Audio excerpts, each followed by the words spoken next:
vraiment à tout le monde, hein, vraiment, merci beaucoup. Il y a quelques jours, on est revenu, et vous avez été nombreux à apprécier cette émission sur cette espèce d'écran de fumée lié à la situation de Gaza et les déclarations de Trump.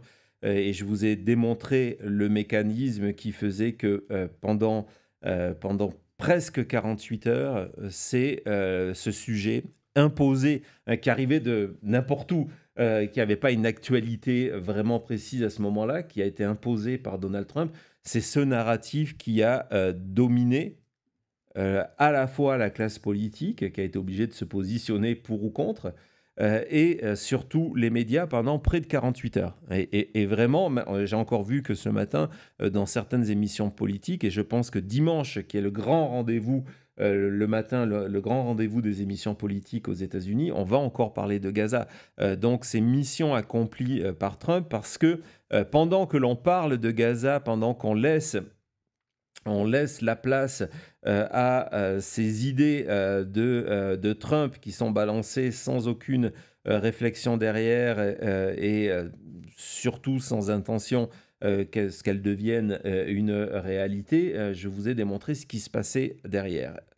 Et donc derrière, c'était entre autres comment Elon Musk prenait le contrôle du ministère des Finances, de Treasury, le Trésor, les purges qui étaient en cours, etc., etc. Le dossier dont on va parler maintenant est assez proche de ce même état d'esprit, de vous dire, voilà, en fait, et je vous l'ai dit depuis toujours, Donald Trump est un vrai bon producteur d'émissions.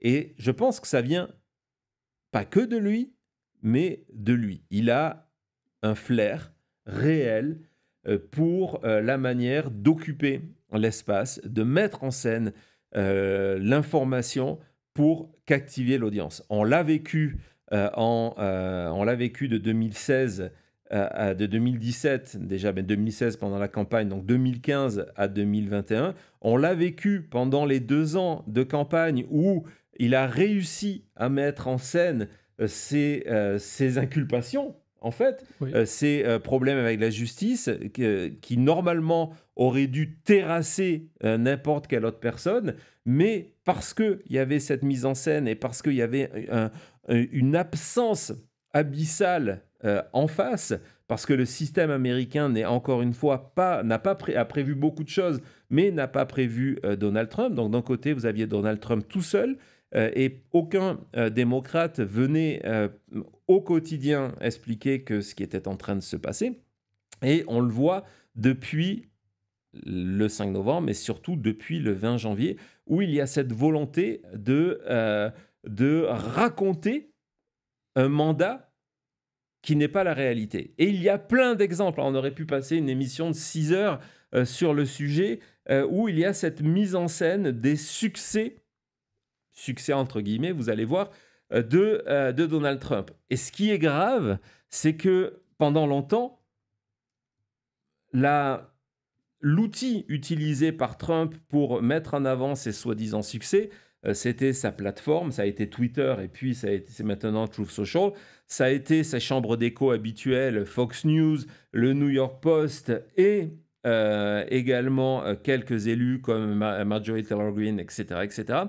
Aujourd'hui, avec Donald Trump, ça prend une dimension extrêmement dangereuse. Je vais vous montrer ce tweet sur Panama, fait par le département, donc les affaires, c'est le compte officiel des affaires étrangères. Donc on va regarder ce tweet, hein.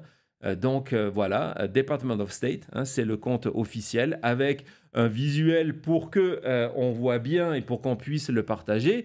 Et donc qui explique, suite au voyage de Marco Rubio, le nouveau ministre à Panama, le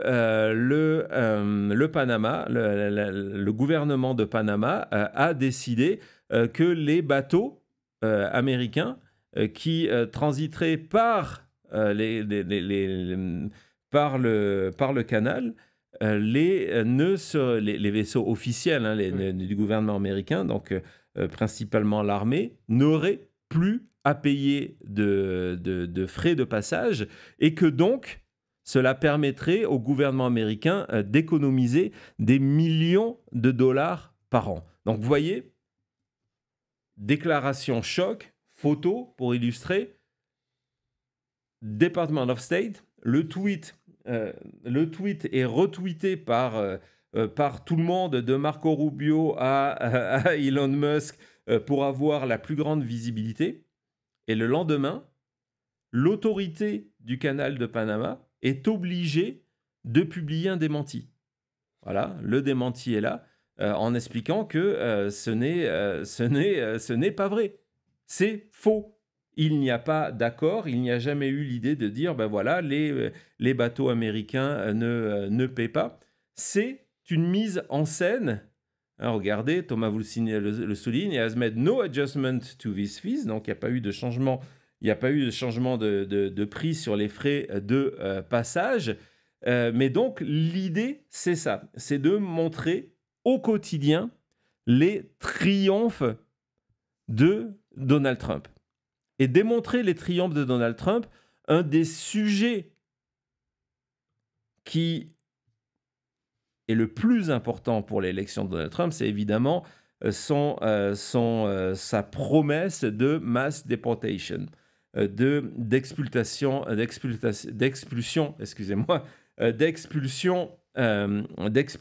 massive. Et dans la réalité, je vous en ai déjà parlé, ce que l'on sait, c'est que ça se passe assez mal. Ça se passe assez mal parce que, évidemment, la structure des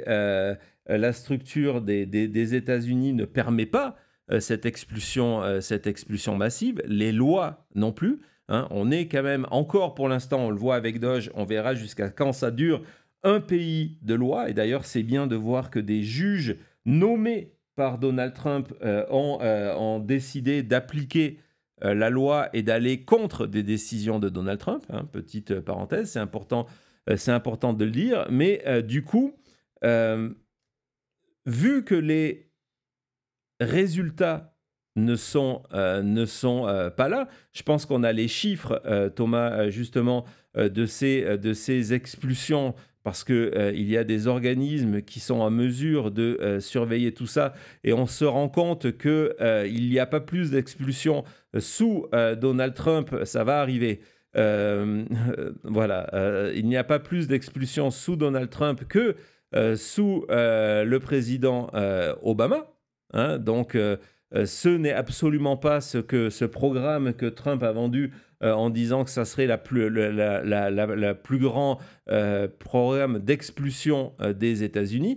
On explique aussi que ceux qui sont arrêtés, vous avez certainement vu des photos, parce que c'est important, dans la réalité, ils sont relâchés parce que ils ne sont pas des criminels, donc il n'y a pas de structure pour les garder, il n'y a pas de structure pour les expulser, donc on les arrête, on communique sur ces chiffres d'arrestation. Des fois, en truc Google, je vous renvoie à l'émission d'il y a 2 jours, et puis on les relâche. Et en même temps, ça n'empêche pas que le mouvement pour rentrer aux États-Unis continue. Et donc, comment répondre à ça? On va noyer le poisson. Du côté de Trump, ça veut dire quoi? C'est sa déclaration, par exemple, on va l'écouter, de dire qu'on va expulser des dizaines de milliers, on va faire transiter, excusez-moi, des dizaines de milliers de sans-papiers via Guantanamo. On écoute Donald Trump. Today, I'm also signing an executive order to instruct the Departments of Defense and Homeland Security to begin preparing the 30,000-person migrant facility at Guantanamo Bay. Most people don't even know about it. We have 30,000 beds in Guantanamo to detain the worst criminal illegal aliens threatening the American people. Some of them are so bad we don't even trust the countries to hold them because we don't want them coming back, so we're going to send them out to Guantanamo. This will Voilà, donc on est dans la mise en scène du pouvoir en disant voilà, on va faire transiter avec les caméras du côté de Guantanamo. Euh, Soyons clairs, hein, lorsque Donald Trump vous dit non, non, mais c'est prévu pour recevoir 30 000 personnes, c'est absolument faux. Les associations qui, à l'époque, hein, vous le savez, Guantanamo a servi et continue à servir, je pense qu'il y en a encore, mais en tout cas a servi de lieu d'incarcération pour les prisonniers, certains prisonniers américains qui étaient proches de Ben Laden et qu'on estimait en Afghanistan et en Irak être des terroristes.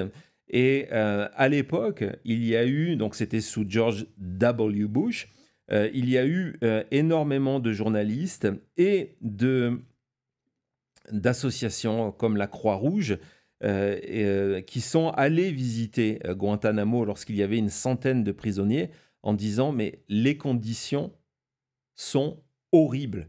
Avec une centaine. On va voir entre autres ce journaliste, Thomas, on a les tweets, Josh Rogin, qui est un journaliste du Washington Post, et qui a fait plusieurs articles, qui est allé plusieurs fois à Guantanamo, et donc qui explique que quand au maximum il y avait 700 prisonniers, les conditions d'incarcération étaient inhumaines.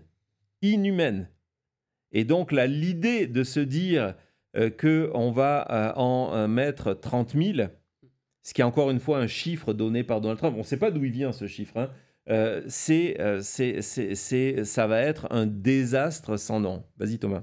Non, c'est exactement ça. Ici, je peux juste dire, si vous ne connaissez pas les histoires, il y a des articles vraiment formidables sur cette époque très noire où tout était accepté pour l'excuse de War on Terror, donc cette guerre contre le terrorisme, et de se dire que là, on va réutiliser ces mêmes excuses pour dire que c'est la guerre contre à la frontière. C'est fou. Et d'ailleurs, j'aimais bien le deuxième exemple de tweet où il répondait à si on peut le passer maintenant, là, deux personnes en expliquant qu'il n'y aurait pas de place pour avoir autant de personnes, mais surtout... Et pas la police, pas les forces nécessaires pour surveiller 30 à 35 000 personnes. Je trouvais que cette réponse à quelqu'un qui disait « Oui, mais il dit à peu près, mais même si on n'envoie pas 30 000 personnes, est-ce que juste dire ça, ce n'est pas bien parce qu'en fait, on va faire peur, dissuader des personnes à rentrer et des sans-papiers à rester dans le pays ?» Et il répond en disant, est-ce que avoir passé des années à torturer des musulmans en disant que voilà, on va détruire le terrorisme a marché, je ne crois pas. Ouais, il dit qu'au contraire, en fait, on sait que ça a créé plus de terrorisme. Bien donc, sûr. C'est une dimension qui est extrêmement intéressante. Mais encore une fois, la déclaration de Trump, soyons clairs, c'est for show. C'est pour le spectacle, c'est pour... Ouais, vas-y. Le 17 janvier, où je me souviens plus de la date, mais avant qu'ils ont pris le pouvoir, on parlait de ce shock and awe qu'on allait avoir, qui était le terme utilisé pour Desert Storm, où ils ont envoyé quasiment toute l'armée. Donc, c'est vraiment juste du spectacle, mais on l'a pas. C'est pour ça que les premiers jours, on avait ces avions qui partaient pour avoir ces images fortes. Ouais. Exactement, mais depuis, on n'a rien eu, mais il y a eu tellement de scandales qu'on ne parle même pas du fait que Trump a promis le premier jour qu'on allait avoir plus d'illégaux dans le pays. Il n'y a pas ça. Et plein de promesses qu'il nous a fait qui ne sont pas là. Il parlait de même, tu vois, on parlait, nous, des œufs, des prix des œufs, comment il disait que dès que je serais au but... Même, il y avait des gens qui prenaient des photos qui montraient le 15 janvier, disant, regardez l'effet, il y a Trump qui va venir, les prix sont déjà en baisse. Et aujourd'hui, on n'a pas le droit d'acheter plus que 12 œufs. Ouais. N'en dis pas trop sur les œufs parce que c'est un des...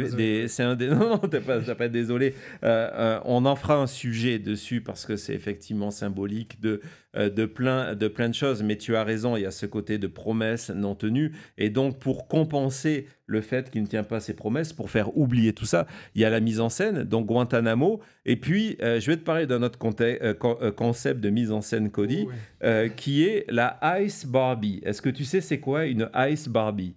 Tu vas pas... C'est... Ok, non, je vais tu vas pas trouver. Tu vas pas trouver. Si. Ils ont fait une agente, ils ont trouvé une agente qu'ils ont fait un traitement à Lina Abba. C'est pas loin, c'est pas loin, c'est pas loin, c'est pas loin, c'est pas loin. Qui est ICE, donc c'est quelqu'un Donc qui est... ICE, c'est quoi? C'est pas une police, mais un peu la Non, police du Homeland de Security. l'immigration. Ouais, de l'Homeland Security. C'est eux Exactement. qui sont en charge. Ils travaillent des fois avec les shérifs locaux, ils travaillent des fois avec le FBI, qui sont en charge de l'arrestation des. C'est un petit peu les douaniers, si vous voulez, une force armée des douaniers. Ils sont en charge des arrestations et des expulsions. Et donc, ils sont sous l'autorité du Department of Homeland Security. Donc le ministère de la Sécurité intérieure, on peut résumer ça comme ça, et la ministre de la Sécurité extérieure, c'est Kristi Noem. Kristi Noem, on en a parlé parce que pendant longtemps, elle a été la favorite pour être la colistière de Donald Trump.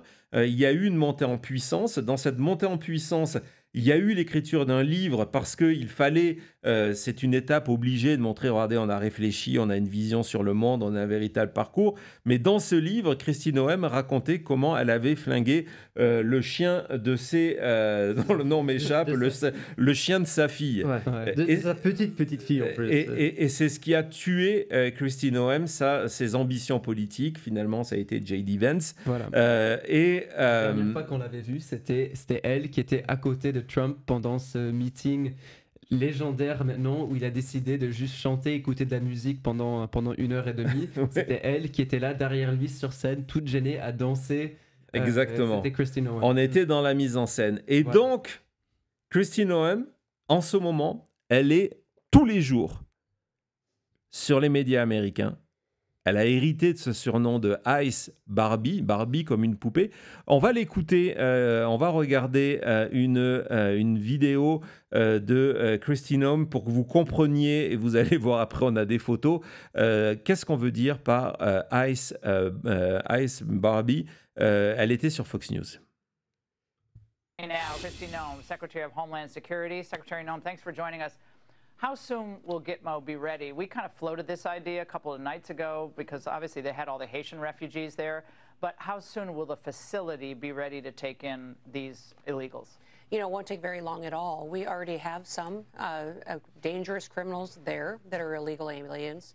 And so the facilities can be stood up quite quickly. They're soft-sided. And we have the space. We just got to get to work. What do you think of these officials from blue cities like Minneapolis, St. Paul, that are essentially saying, don't even think about worrying, we got you, to the aliens? Well, they're not taking care of their people. Clearly, we want to come in and help make their streets safer. It was amazing to me. Voilà, je ne sais pas si vous avez bien compris de quoi on parle.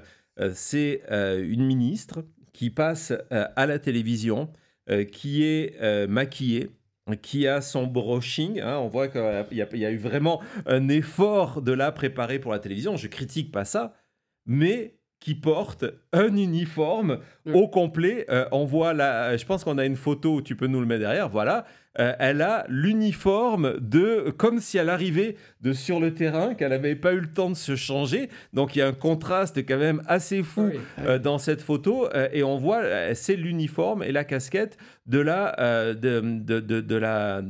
Border Patrol, donc des douaniers à la frontière. À la frontière, c'est du cosplay à 100%. Et c'est quelque chose qu'elle fait tous les jours. Alors vous, ça vous choque, mais ça marche. Ça marche sur Fox News parce qu'elle incarne la chasse aux sans-papiers. Elle va, par exemple, un jour, on la voit dans une grande ville américaine. Le lendemain, elle est à la frontière. Et elle, quand elle va chasser les sans-papiers à la frontière, non seulement elle a l'uniforme, mais vous allez voir la photo pour les journalistes qui sont arrivés, eux, en voiture. Elle, mets-nous la photo frontière, Thomas. Ça arrive, hop là. Voilà. Elle fait ça à cheval. Donc, ouais, ministre, regardez, elle a son chapeau, elle a son uniforme, ministre de la Sécurité intérieure. Et puis ça, c'est rien, ça. Ça, c'est rien. Ça, c'est le côté léger. Le plus fou, c'est lorsque elle vient intervenir. Évidemment, elle ne participe pas directement à une opération pour des raisons évidentes de sécurité, mais elle joue ce personnage-là. On va l'écouter d'ailleurs, où elle met en garde les méchants. Ça arrive. Here in New York City this morning, we are getting the dirtbags off these streets. Donc voilà, donc c'était sur son compte officiel. Donc on voit, on a la photo, elle a le gilet pare-balles, hein, on ne sait jamais. Elle a le gilet pare-balles. Thomas va vous mettre la photo ou la vidéo. Ben, vous voyez, donc elle a le gilet pare-balles, la casquette police, le transistor à côté. Il y a même les plaques hein, dans le gilet pare-balles. C'est pas juste pour décorer. Hein, on voit que ça fait le volume. Ouais. Et elle est là en se tournant. Hop, là, elle n'avait pas mis les plaques. Et donc, on s'est rendu compte que c'était pas très bien Non, l'image. c'est mieux d'aller au max, quoi. Exactement. Et en disant, voilà, comme si ça allait se passer derrière elle, on sait que ça a été filmé après en disant, ben voilà, on va intervenir, on va aller récupérer ces pourris qui envahissent nos villes. C'est de la mise en scène de la politique trumpienne parce que les promesses ne sont pas faites et donc voilà ce qu'on fait. Encore une fois, vous avez le maquillage, vous avez le brushing. Il y a une étude qui a été faite, je ne suis pas spécialiste en montres, d'autres le sont. Elle porte une montre à 15 000 $. Oui. À 15 000 $, Ouais. à ce moment-là. Elle a le vernis aux ongles, mais bon, voilà, elle est en intervention dans la rue. Oui.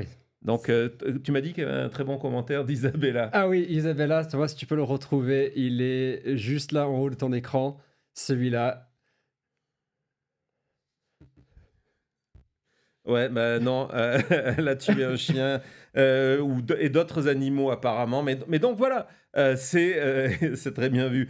C'est exactement pour moi l'exemple suprême de cette mise en scène du vide. Et elle passe tous les jours sur les médias. Elle est tous les jours à Fox News.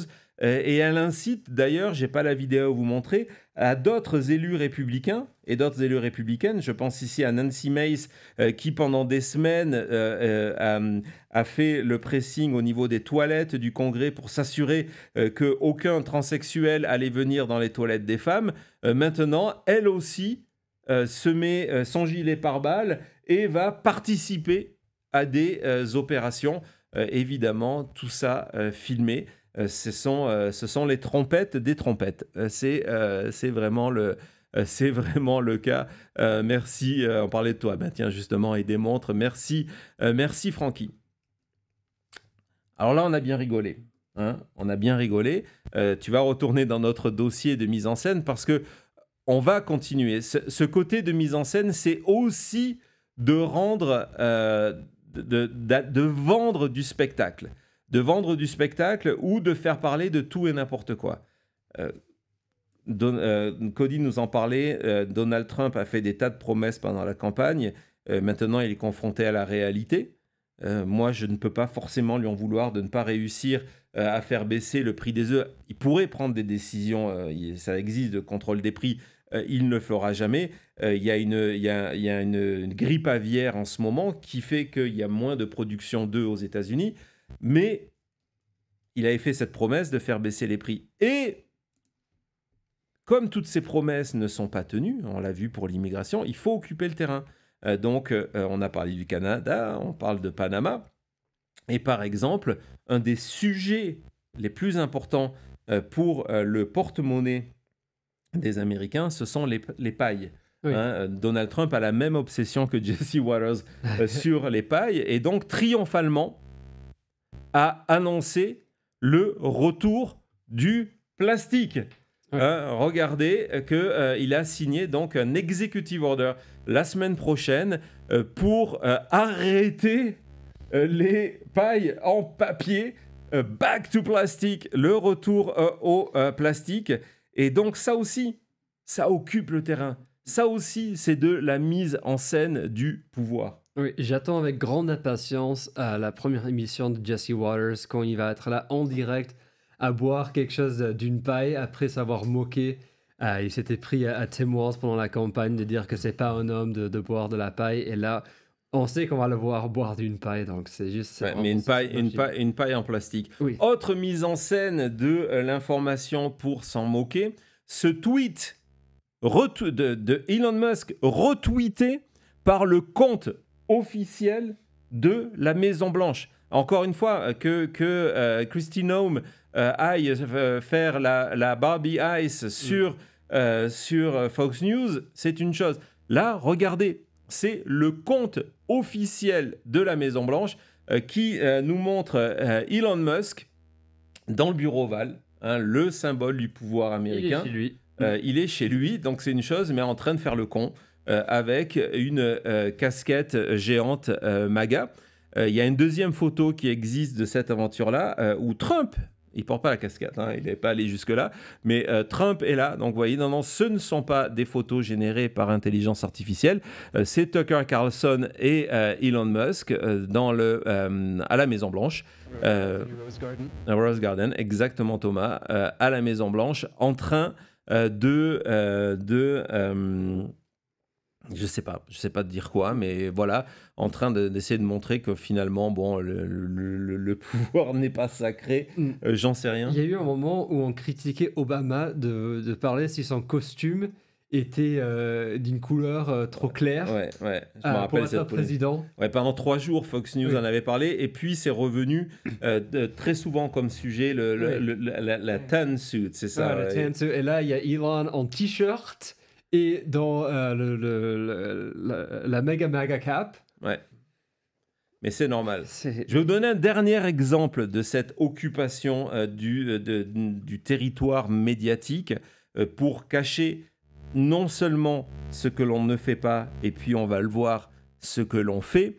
C'est ce tweet publié hier par Donald Trump, Truth Social et Twitter, en expliquant qu'il révoquait immédiatement les security clearance de Joe Biden. Un security clearance, c'est lorsque les services de renseignement vous ont donné l'autorisation d'avoir accès aux plus grands secrets du pays, secrets nucléaires, etc., etc. Vous savez, les secrets que Trump a embarqués à Mar-a-Lago sans conséquence. Et ce tweet-là, d'ailleurs, pas bravo les experts de plateau français, il a été repris sans aucun recul en expliquant, vous vous rendez compte, il a fait ça contre Joe Biden, etc., etc. Dans la réalité, ce tweet est mensonger. Les anciens présidents des États-Unis n'ont pas de security clearance. Ce que reçoivent les présidents des États-Unis et ce que Joe Biden avait empêché, hein, on en avait beaucoup parlé à ce moment-là, au moment de l'impeachment, deuxième impeachment de Donald Trump, Joe Biden avait arrêté la tradition, qui était juste une tradition, que un ancien président, un président qui n'est plus au pouvoir, reçoit un rapport de synthèse. On le voit, ce sont les Daily Intelligence Briefing. Ça n'a rien à voir avec... Non, c'est pas les codes nucléaires. Non, ça n'a rien à voir avec un accès au secret. Joe Biden n'a pas de security clearance, mais c'est une expression qui pète bien. Bah oui. Et donc, ça veut dire, regardez comment je suis dur, regardez comment je suis cruel. Je viens de supprimer quelque chose à Joe Biden, quelque chose que Joe Biden n'avait pas. Donc, voilà, ça, on aurait pu, hein, sincèrement, j'en ai mis des dizaines de côté. On aurait pu analyser toute la dernière semaine, ou toutes les dernières 24 heures d'ailleurs, sous ce prisme-là, de cette mise en scène du pouvoir, pour cacher, comme nous l'a dit Cody, les promesses non tenues, mais surtout pour cacher ce que moi j'appelle une véritable installation d'une dictature présidentielle. On en parle dans quelques minutes. Merci.